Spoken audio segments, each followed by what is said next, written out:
tranquilles.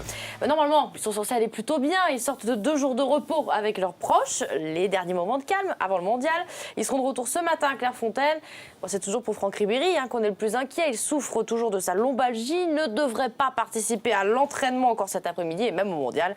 Il est temps de se poser la question. Sans lui, les Bleus risquent-ils d'être moins forts? Gersandia, Nicolas Jamin. Franck Ribéry au cœur des Bleus, tel l'élément moteur de cette équipe de France. Mais l'attaquant français, victime d'une lombalgie chronique, pourrait bien laisser sa place.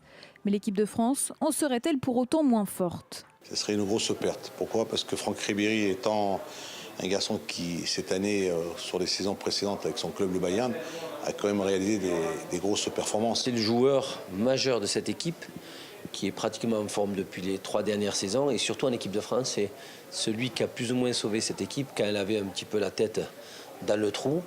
Donc perdre Ribéry pour cette équipe de France, c'est pratiquement 30% de l'équipe qui disparaît. Pourtant, il faudra bien penser à le remplacer en cas de forfait. Les noms d'Alexandre Lacazette ou encore Rémi Cabella circulent, même s'ils ne peuvent pas encore être comparés aux Munichois. Il est irremplaçable parce qu'il n'y a aucun joueur qui joue dans son style, qui est catalyseur et qui peut faire la différence à lui tout seul par sa vitesse et par ses dribbles pour terminer les actions dans cette équipe de France. Didier Deschamps devrait donc attendre le dernier moment pour déclarer le forfait de Franck Ribéry. Le sélectionneur a jusqu'à 24 heures avant le coup d'envoi de son premier match pour effectuer un remplacement.